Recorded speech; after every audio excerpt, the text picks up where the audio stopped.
My name is Margaret Hayes, and I'm 72 years old. I've learned that life has a way of teaching us lessons when we least expect them, especially during the holidays. It started 3 weeks before Christmas. I was in my kitchen rolling out pie dough when my daughter-in-law Jessica called. Her voice had that edge to it, the one I'd come to recognize over the years. "Margaret, we need to talk about Christmas," she said. I wiped flour from my hands and sat down. Of course, dear. What's on your mind? My whole family is coming this year. All 25 of them. It's only fair since we spent last Christmas with you. I paused, remembering. Last Christmas had been just the four of us, my son David, Jessica, their daughter Emma, and me. Quiet. Simple. Beautiful. 25 people, I repeated softly. That's quite a gathering. Yes, and I'll need help with the cooking. And cleaning. You understand, right? You're so good at hosting. Something in her tone made my chest tighten. Not the words themselves, but the assumption behind them, that I would simply agree, that I would spend my Christmas serving strangers while my own son barely noticed I was there. I took a breath. Jessica, that sounds like a lot of work. Well, yes, but you always say family comes first. And they're family now. Family. The word echoed in my mind. I thought about the past 5 years since David married Jessica. The forgotten birthdays. The cancelled dinners. The way my son's eyes seemed distant whenever I spoke, as if he was somewhere else entirely.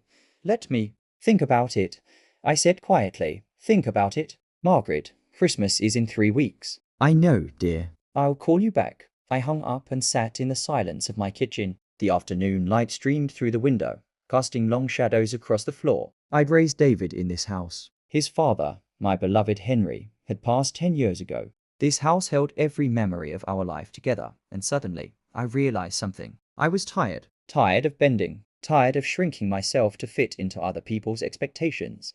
I picked up the phone and called my friend Ruth. Ruth, how would you feel about spending Christmas in Charleston? Just the two of us? There was a pause, then her warm laugh. Margaret Hayes, are you serious? Completely. What brought this on? I told her about Jessica's call, about the 25 strangers I was expected to cook and clean for. About feeling invisible in my own family. Then let's do it, Ruth said firmly. Life's too short to spend holidays feeling unappreciated. 2 days later, I called Jessica back. I've made my decision, I said, my voice steady. I'm going on vacation for Christmas. You'll need to make other arrangements. The silence on the other end was deafening. Yeah, what? I'm going to Charleston. I've already booked the hotel. But Margaret, that's so selfish. What about David? What about Emma? Emma is welcome to call me any time. And David? Well, David is a grown man with a wife who can certainly handle hosting her own family. I can't believe you're doing this. Her voice had turned cold. After everything we've done for you. I wanted to ask what exactly they'd done for me, but I didn't. Instead, I said gently, I hope you have a wonderful Christmas, Jessica. I truly do. When I told David, his reaction surprised me. He was quiet for a long moment. I didn't realize Jessica had asked you to do all that. She assumed I would. There's a difference. Are you upset with us? I looked at my son.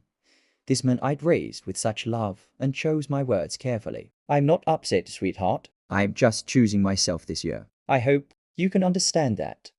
He nodded slowly, but I could see something shifting in his eyes. Maybe recognition. Maybe guilt. The days before Christmas passed quickly. Ruth and I drove to Charleston, singing old songs on the highway, laughing like we were young again. The city was beautiful, draped in lights, smelling of salt air and pine on Christmas Eve.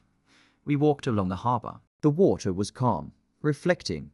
The stars above. Do you regret it? Ruth asked me. I thought about David's texts throughout the day, about Emma's video call that morning, her sweet voice saying, I miss you, Grandma. About the photo Jessica had posted online, her massive family crowded into my son's small living room, looking cramped and overwhelmed.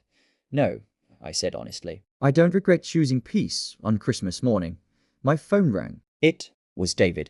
Emma, I need to tell you something.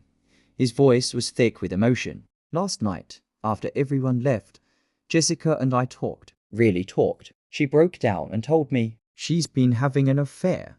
My heart stopped. Oh, David, for 6 months. With a guy from her gym. She said the pressure of hosting. Everyone, of everything falling apart without you there to help. It made her realize how much she's been hiding. How much she's been lying. I sat down on the hotel bed, my hand trembling. I'm so sorry, sweetheart. The worst part. Emma heard us arguing. She asked why you weren't there, why we never visit you, why we always expect you to do everything. He paused, his voice breaking. I've been a terrible son. No, David, I have. I let Jessica dictate everything. I stopped seeing you. Really seeing you. And it took you leaving for me to realize what I'd lost. We talked for an hour. He cried. I cried. He told me he'd asked Jessica to leave, that they'd be getting divorced, that he wanted to rebuild his relationship with me. Slowly, honestly. I don't expect you to forgive me right away, he said, but I want to try. If you'll let me, of course I will, I whispered. You're my son. I love you. When we hung up, Ruth handed me a cup of tea. Everything okay? I told her everything. She shook her head slowly. Life has a strange way of revealing the truth, doesn't it? It is. That evening, Emma video called me. Her little face filled the screen, serious and sweet. Grandma, I'm sorry we made you feel bad. Daddy explained everything. Can we visit you when you get home? My heart swelled. I would love that, sweetheart, more than anything. As I walked along the Charleston streets that night, I thought about betrayal and revelation, about standing up for yourself and the unexpected consequences that follow. Jessica's infidelity wasn't my doing, but my absence had somehow pulled back the curtain on many hidden truths. Sometimes the kindest thing we can do is refuse to be diminished. Sometimes love means setting boundaries, and sometimes walking away opens the door for something better to walk in. I'm back home now. David visits every week with Emma. We're rebuilding slowly. There's hurt to heal and trust to restore. But there's also hope, and next Christmas, I'll spend it however I choose. Maybe here, maybe in Charleston again. Maybe even with my family, but on terms that honor everyone, including me, because I've learned that you can't pour from an empty cup, and that true love respects boundaries. As much as it crosses them. That's the wisdom that comes with age, I suppose. Knowing when to bend, and when to stand firm. Knowing that choosing yourself isn't selfish, it's survival.